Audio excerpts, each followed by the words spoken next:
Okay. All right. Sorry about the technical snafus. So I'm just going to dive right back in. Thank you for your patience.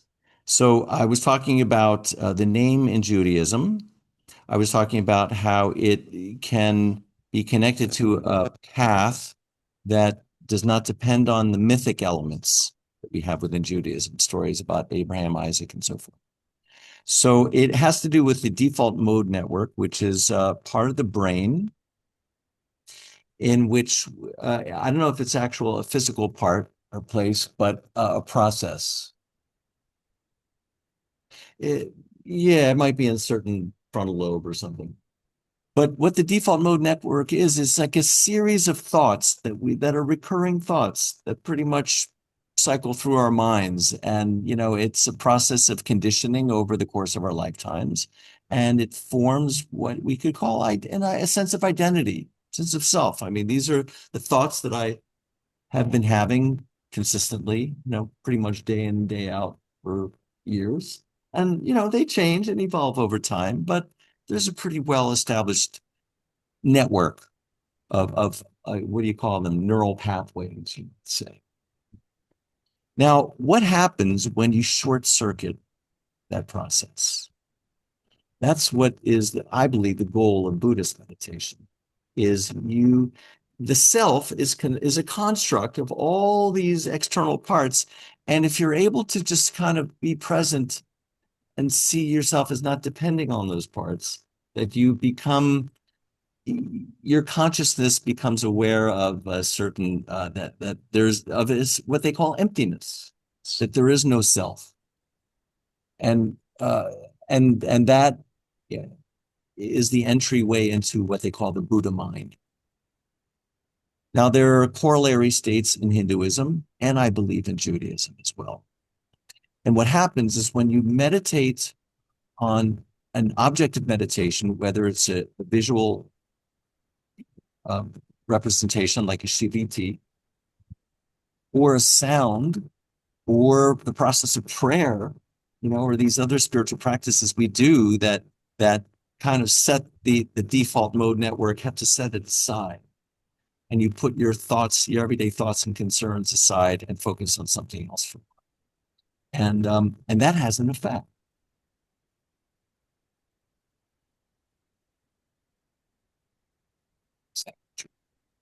So where I'm going with this is there are concepts in Judaism that point to that.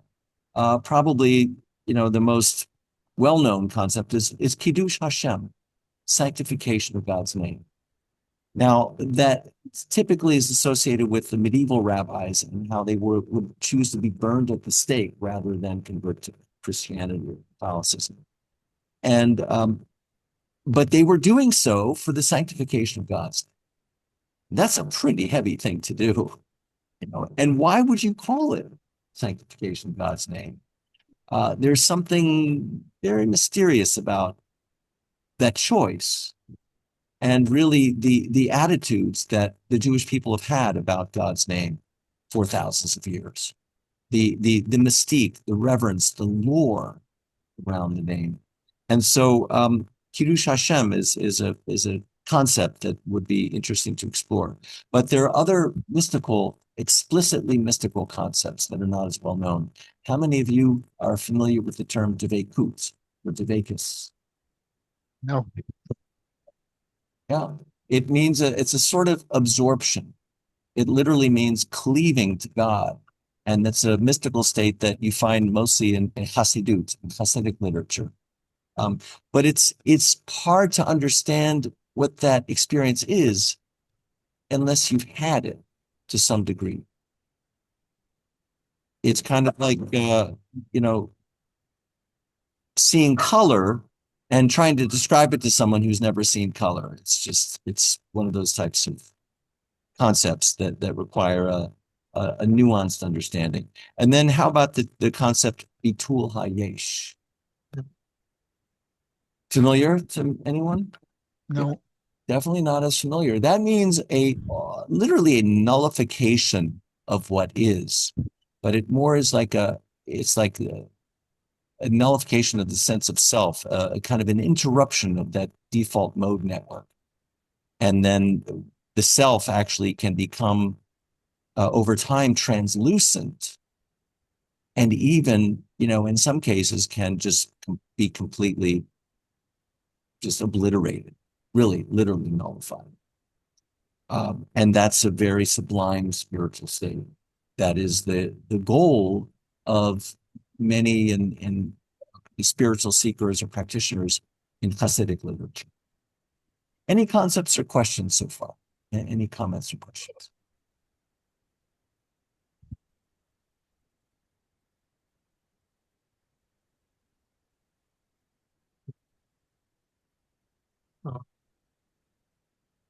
Something or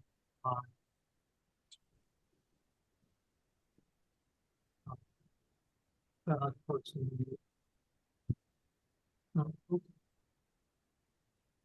um,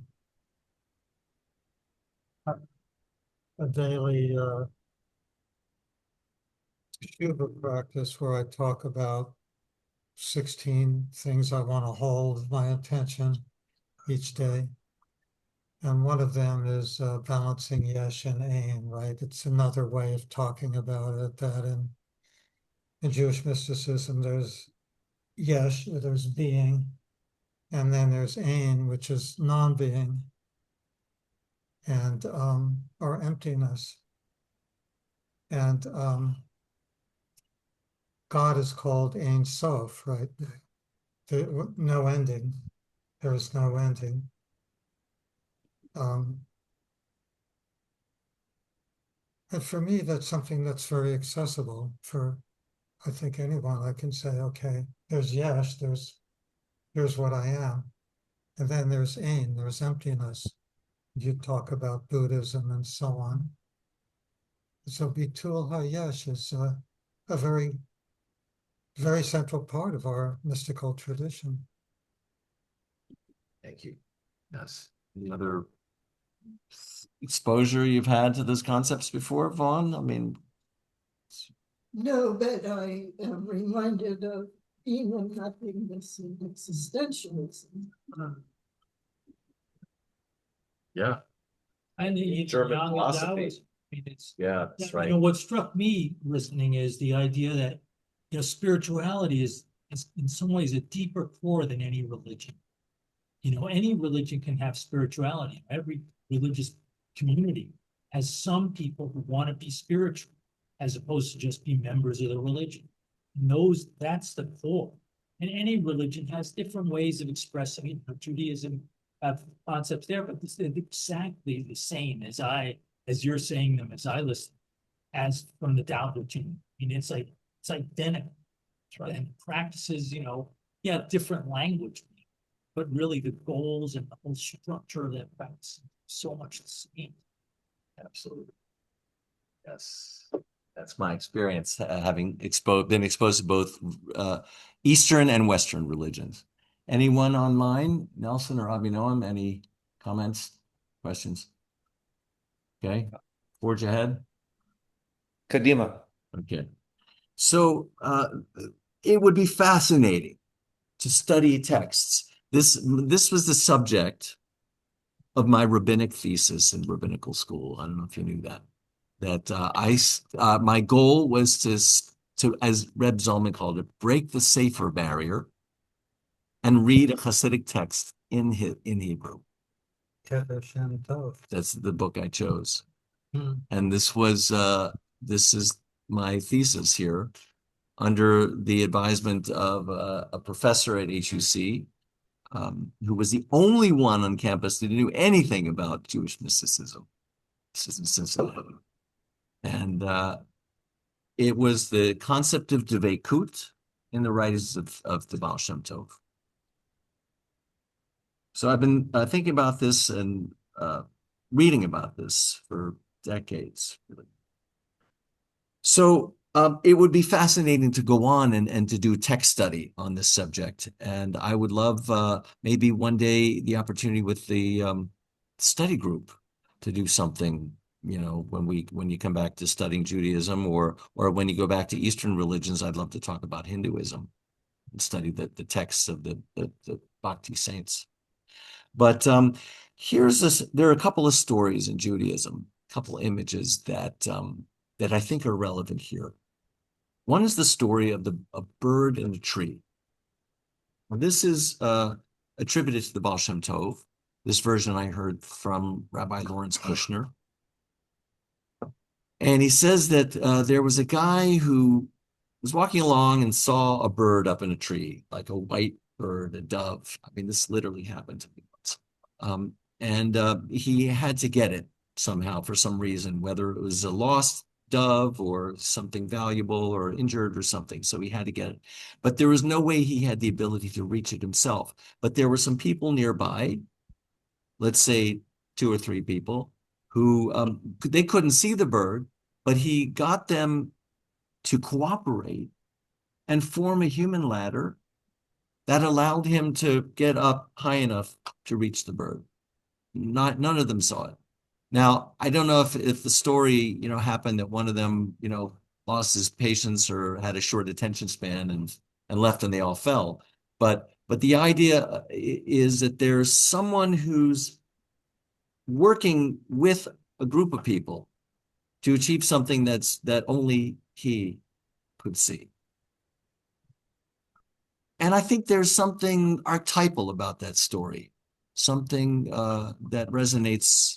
When you think about spiritual communities and mystical communities, and someone like the Baal Shem Tov, he had a certain type of vision that he could bring others to see, but it wasn't within their grasp to see it without until he came along.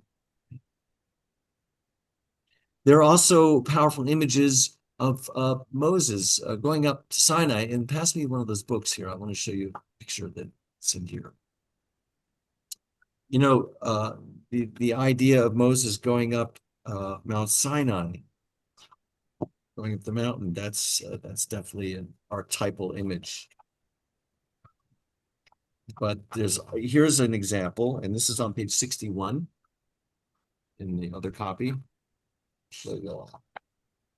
But there's Moses with the 10 Commandments, either being lifted up, it looks like he's ascending in a cloud or a pillar, and below him are the members of his community, like the Israelites.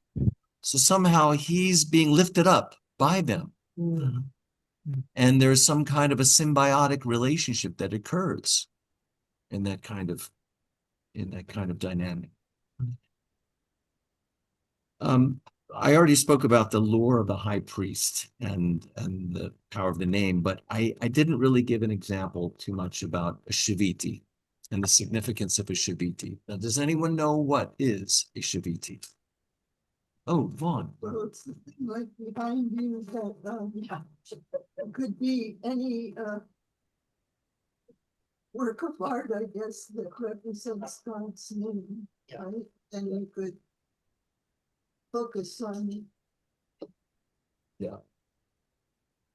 So I sent as an attachment in the original syllabus an image that might or might not have actually changed color. Like if you look at it. Oh, okay, cool. It did.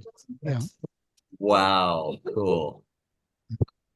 But I have also a PowerPoint display of like traditional Shivitis, like 30 of them, that I used once as a PowerPoint during the High Holy Days. And I can share that with you later if you want. But that is a powerful object of meditation, right? Like a mandala. And there's a long tradition to practices that use images like that. Has anyone ever seen a prayer book published by Isaac Luria in his circle? It's like very elaborate, where you've got like pictures of menorahs and like letters and in all kinds of configurations. It looks almost like something like Abulafia, Abraham Abulafia would come up with. All those really complex configurations of the letters in God's name. When are those from? What era? That was like the 12th century. Well, Oh, Suzanne, were you saying something? No, I don't see her. Okay. Uh, She's on the phone. I think she's still Oh. with us. Yeah, no, I forgot that I don't have to. Didn't say anything. Oh, okay. Okay. I remember, I was at a retreat and I was studying with the.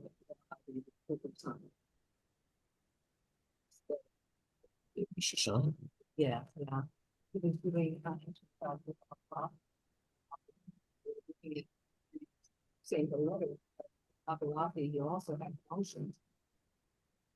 So as you're doing. Can't hear her. About those things, say.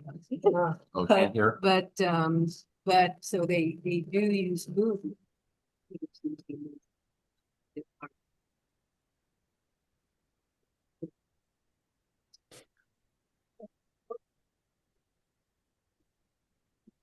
Once it's gone. Wendy McConaughey? No, Wendy Lax. Oh, Something like that. Lash, Lash, that's it. I think she did a class for this. probably. With movement, with your take off. Yeah. So those types of meditations are really elaborate. There's a long tradition of that going back to the Hikalot and Merkavot literature, like from, the first few centuries in the Common Era, and Sefer Yetzirah and other texts like that. And I think the purpose of all of them was to alter the default mode network, to interrupt it, and to kind of almost supplant it with contemplative thoughts of these other realms, And gosh, in the 13th century, we've got Moshe de Leon, who wrote the Zohar, who channeled the Zohar, which is like a whole imaginary world on other planes that you could inhabit if you can detach yourself from the physical plane.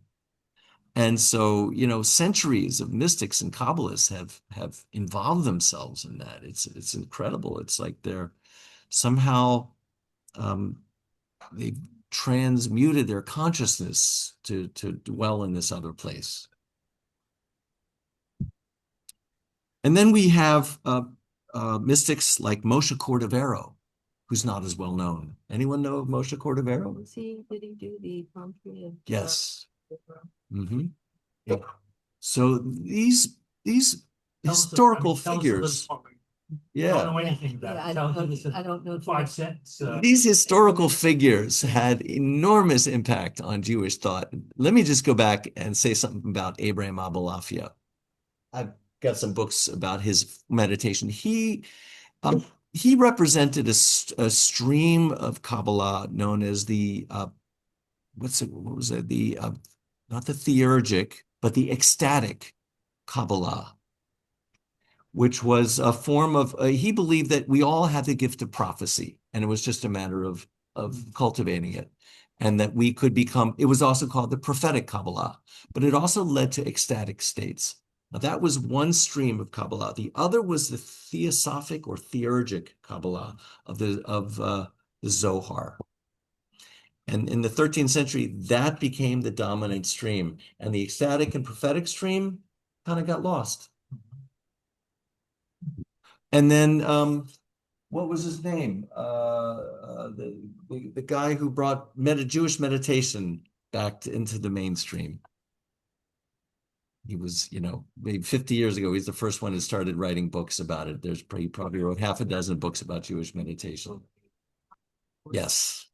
Right, yeah. So he tried to bring back, and other teachers have tried to bring back Abulafia techniques, but they're I would describe them as archaic or arcane, very ascetic, and very, very involved. So you really it requires a lot of concentration. So I'm not in favor of something quite that, I'm something more simplified, like I would describe it as a form of Zen Judaism. And if you know anything about Eastern religions, going from the Hinduism, which is very Baroque and has all these projections and gods and goddesses, Buddhism really simplifies it all, but Zen takes it to an extreme where you can't even say anything about it. And so that there's definitely some corollaries to that in Judaism. Now, I want to devote the last 20 minutes to a development in the history of Kabbalah that occurred in the 18th century in Eastern Europe with the Baal Shem Tov. He had taken, I wanted to talk about Moshe Cordevero. Couple of sentences. Yeah. Let's see, the year I think he was like 17th century, maybe early 18th. But he was a mystic in these circles and had a very non-dual vision and view of Jewish thought and practice. And he wrote quite a bit that we Spain have. or Italy? Moshe Cordevero, that's a good question. He might have lived in Sfat. Yeah. Or might have went to Sfat. What was that in 1492 and before Isaac Luria in the 15th century, 16th century. So yeah, I think he was before Isaac Luria. But anyway, all these writings and teachings were in circulation in mostly small circles of Kabbalists and mystics throughout Israel, particularly in Sfat in the north, and also in the Mediterranean area. I don't know, Spain and France, and I don't know, before it was really kicked out of there, I guess. But it was in Eastern Europe when the Baal Shem Tov came along and somehow had accessed these texts and teachings and had somehow mastered them. And he found other rabbis that were familiar with the literature and could recognize his extraordinary state and what he brought to Judaism, the spirit. And he actually seemed to recapture the spirit of Judaism and bring it to light. Now, how did he do that? I think one thing the little bit we know about him in his early life is that he came to be known as a Baal Shem. Now, prior to that, what do we know about the Baal Shem Tov? Any of you know? Very difficult childhood. Yeah, he was a peasant. Yeah. Peasant, yeah. And lost a lot, right? Lost his family. Not sure about that. It's possible, but I think he kind of flunked out of school. Yeah. And just wasn't really in any kind of academic, didn't have any kind of academic training. And he was like like he would walk kids to school and just kind of a general helper in the community. And he was married. I think his first wife died, I think, and then married again. And his second wife was he worked he dug mud, right? And sold it for clay, for bricks. And so that was a very difficult, job involving a lot of menial labor. And somehow, at the age of 36, he kind of revealed his identity to the world as being a Baal Shem, a folk healer. And their primary stock in trade was, amulets and using God's name in certain types of incantations and in different ways, along with folk remedies. But he was one of many and became known as the Baal Shem Tov. There must be a moment when you realize that yourself before you show it to the rest of the world, or maybe a process where you realize it to yourself. That's right. Can you say more about that? It doesn't just wake up one.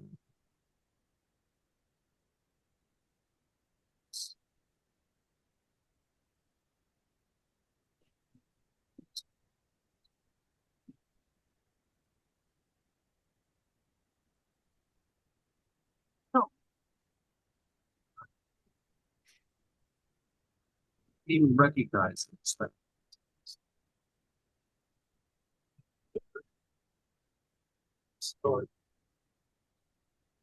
There is a tradition that, he wandered, right? He wandered in the hills outside of where the village was. And while he was there, he had a teacher who came from the other world. I'm trying to remember who that think it was- teacher is. But that he's out there and he learned with that teacher. If we take that a little symbolically, he was out in the mountains by himself. And he was receiving some kind of transmission from being, something was happening. And so that when he came back to the village, he had experienced something that was beyond what they talked about in the synagogue. And he had to start sharing with other simple people in the village what it was. And at that time, it was a very hierarchical society among the Jews in Eastern Europe. Like there were those who studied the Talmud, and they were at the top. And he was at the bottom because he wasn't part of that scene. And part of what he brought was the consciousness that you don't have to be in that hierarchy, right? You can reach God directly.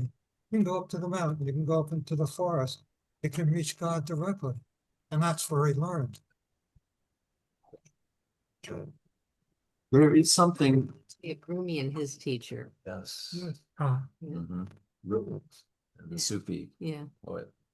So there is something to be said for this type of awakening happening in different traditions, and these remarkable beings who would be described as either enlightened or self-actualized, self-realized, and they're just extraordinary beings.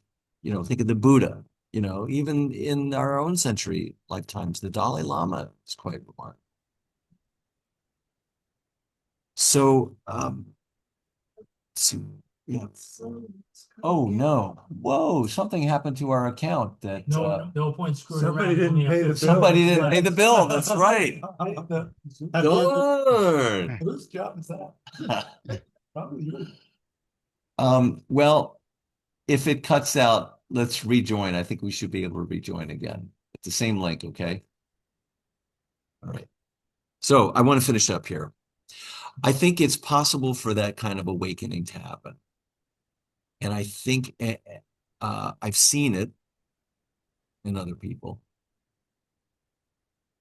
And I think it has to do with a process that can only be described in Judaism as Devekut and Bittul hayesh. And there's not much more that can be said about it. I want to mention that I recently found someone who has transformed his consciousness, which is a delightful thing. And I can tell you about him sometime, but his name is Tom Das. He goes by Tom Das. Yes. His name is Thomas. He's in England, a young man. And he kind of followed the teachings of Ramana Maharshi to their culmination, and which is entirely possible. So let me stop there and see what comments and reflections people have. Anything online? Any Avinoam you compelled to share anything? Suzanne?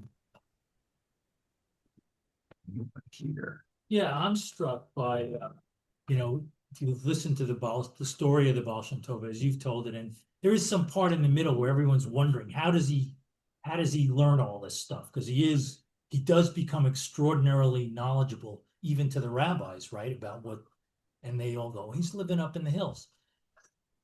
I think that the question isn't so much how does one get to that state of consciousness, is how do you sustain it? I think that even the Baal Shem Tov would say, and most of these spiritualists say, we're all in it.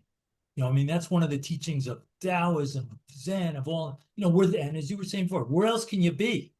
Here we are all the time. Our minds may be humming and we think we're somewhere else, but even when we're doing that, here we are. And that's sort of that realization of how that works is this process of meditation, get a feeling. That's this feeling of infinity, expansion of our consciousness. So the question is, how do you sustain it? Not so much as how do you get into it. That most of these practices, repetition. So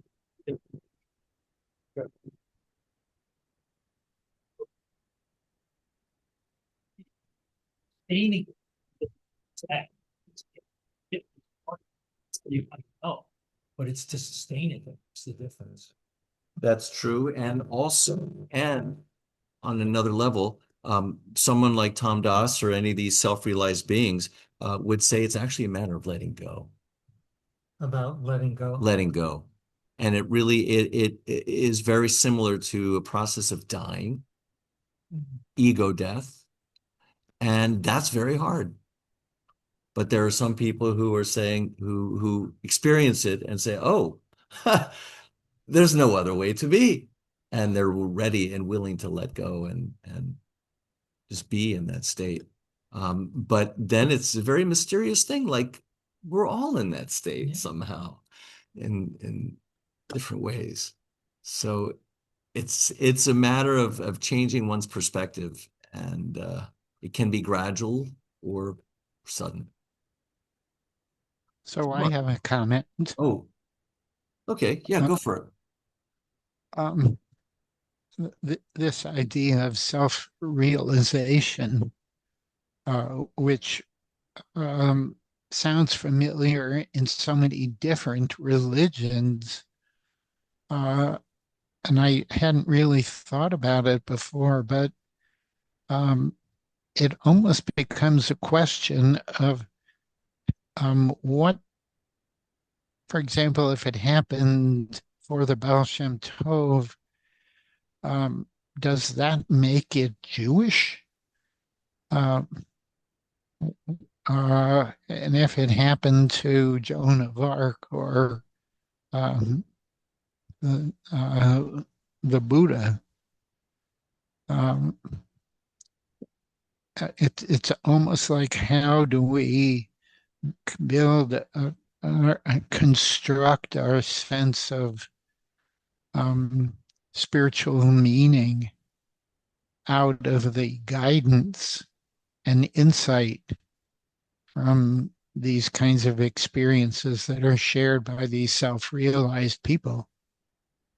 Yeah, it's a great question. And I would say it's a universal human experience or potentiality that finds expression in almost all the world's religions.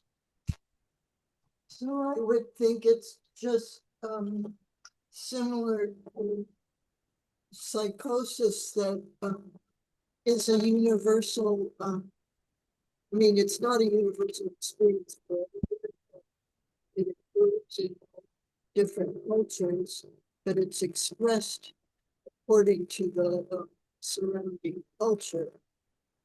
So that think that chips are the things to things. So well, that was it started by some anyway. But so the Baal Shem Tov he knew from Judaism, and so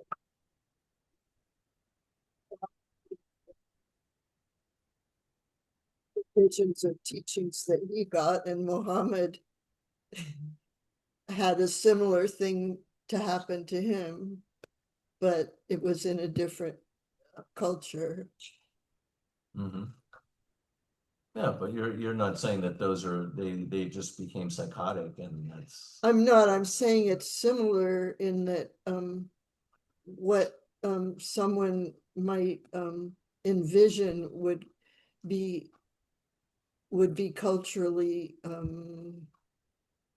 painted. I don't know what word I want to The use. dissolution of the ego. The dissolution of the ego happens in a psychotic, that also happens in a mystic. And it happens all around the world, and you're saying it gets expressed. Are you saying that it gets expressed in different traditions that we get into? And that's what's why we have all these different approaches. Yeah. Then the other issue is, how do you know if the person is mentally ill or if they're yeah. Okay, a few conversations going on. It's an exciting topic. the topic of deciding whether someone is mentally ill or whether you yourself are ill or whether you're you're gifted and a prophet is another topic. Okay, what did you guys want to say? I had a story about, you talk about, you make the analogy, Reb Moshe, about Buddhism and Hinduism and so on. I'm remembering this time when Reb Shlomo and Reb Zalman were in Berkeley. And I believe it was 1994. And they were speaking at a Farbrengen, and they were sort of reflecting back on their lives. These two guys had really, between them, changed Judaism in America. And Ruvain Goldfarb, who was sort of running the Aquarian Minyan back in those days, he said, how would you describe the difference between you guys? They had very different approaches. And the way Reb Shlomo said it is, Reb Zalman, he's awesomely universal, and he could meditate with the Buddhists. He could go and go with the Native Americans and go to a sweat lodge. He could go anywhere. But everywhere he goes, he's bringing Yod-Heh, Vav-Heh with him into all of these places. So he's awesomely universal. What Shlomo said is, I'm awesomely Jewish. I can go down into the well of Torah in our tradition, dig deeper and deeper, and I find it all there. I find it all there. And he said, if God needed two Shlomos, he would have created two Shlomos. If he needed two Zalmans, he would have created. If someone truly is in connection with the infinite, heck, I mean, for one thing, how do they survive? When do they eat? Whatever. And I remember one time when I was doing hospice and I was with the patient, I was a volunteer, so I just would be with one person for a long time. And so I was with a woman who had very advanced dementia, and she had no ego. And I remember just kind of saying, okay, so here she is, she's in this state of, who knows where she is, but we know she's not necessarily here. She'd pop in once in a while, but what's the difference between that? And that kind of goes to the psychosis question too. What is the difference between, being completely connected with the infinite with intentionality versus just kind of got there? Yeah. I would say, we could go round and round in this discussion, and there are probably many ways to address it. But I would say that there are other states of consciousness that most of us are not that well acquainted with. But some people are acquainted with these states of consciousness. And I think I think they would over time come to say that there is a landscape, or that there are structures in consciousness, that it's not all subjective. It's not, the world isn't the way you believe it is just because the way it is how you believe it is. There are structures in consciousness that are intersubjective too. That's a great term. We think of, we have our external experience of being human, all the physical elements of it, but we also, each one of us has an internal way that we experience being human. And those are subjective experiences, but it's not just my experience is subjective to me, your experience is subjective to you, and they have nothing in common. But actually there are intersubjective realities and states of consciousness that can be documented. And I think you find it well documented in spiritual literature. I spend my work days with psychotic people. Your birthdays? My work days. Your work days. What do you do? I'm a public defender in mental health courts these days. And it's, as you were saying that, Vaughn, I was thinking, how many of my clients describe connections to God, to Jesus, and you're not going to talk them out of it. I was talking to a guy today, and we were talking about how to get out of he's in a locked facility. And I was like, well, what's your plan? What would you do if you got out of the locked facility? And he laughed at me and he said, I don't need a plan. The Mother Mary's waiting for me. Right now, she's waiting for me. But there's an amazing number of my clients that they have that connection. Or they describe that connection. And in a different societal context, they might be able to live out that. Right. They might be in our geniuses. society, they can't earn a living.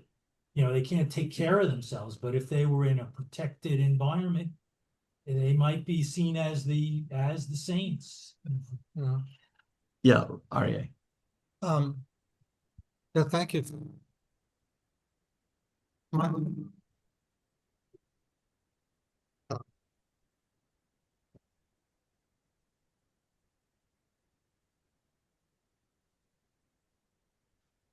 Can't hear him.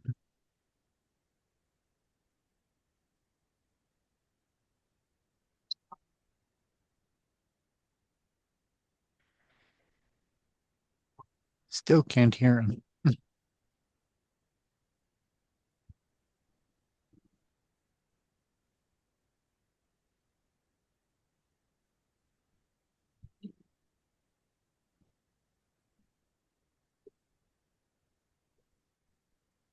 Can you hear me now? Yeah. Yeah.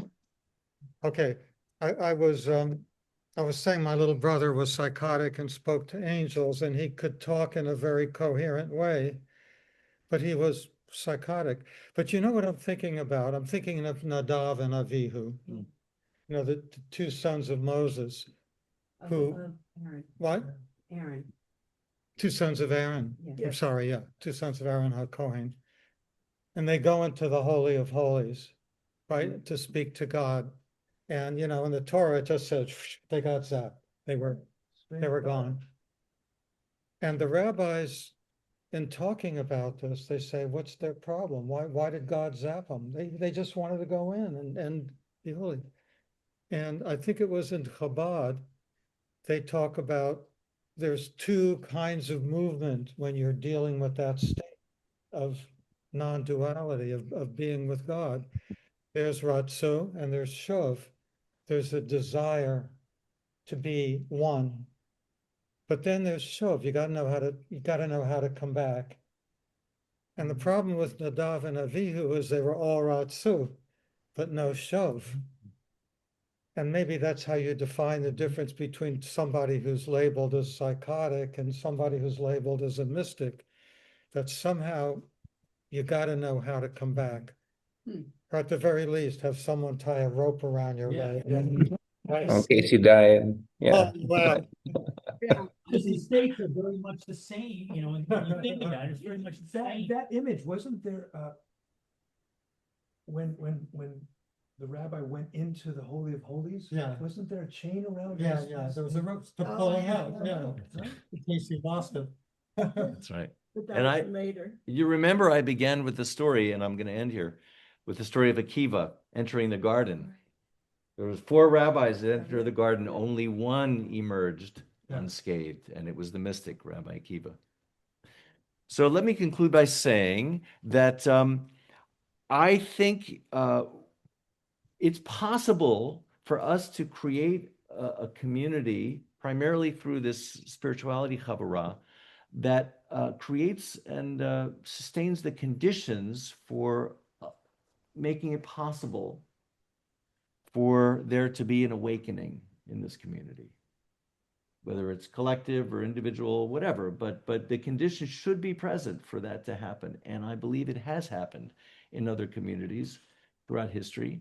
And that's my hope and my dream.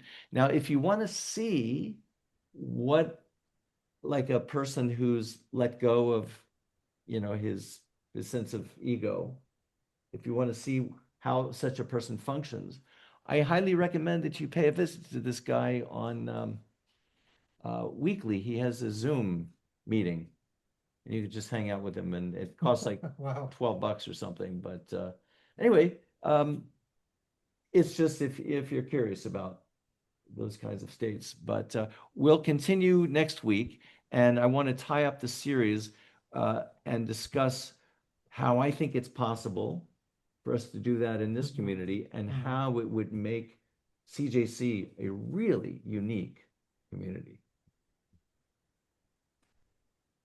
So to be continued. We're all ears. Great. Thank you. Yeah, okay. Thank you, Abhinoam and Nelson, for joining us. And I just want Thank you. Yeah. Oh, yes, that's right. Hey, Nelson, hang on. We have an announcement here. is that we have our annual Hanukkah candle lighting Zoom evening. And it's really for adults, and it really is about the mystical and this, the spiritual aspects of lighting candles. And usually there's some songs and teachings and etc. And so everybody's invited. When is it? It's going to be the second night of Hanukkah. It's Monday. It's Monday the 15th, and yeah, Yeah. yeah. So we all light candles together, and we'll send out information Okay, about we'll it. send it out for motion. But yeah, we'll send out the information. But we've been doing it for a few years now, and it's a nice. We all have our Hanukkahs, we all light them, and we all share some reflections about what this is. Super Yeah, nice. Yeah, Great. gazing at the candles and. it's- Yay. All right. I think we'll have time Lovely. to make that. Yeah. Okay. Sounds Okay. Good night. Good night. Thanks. Here.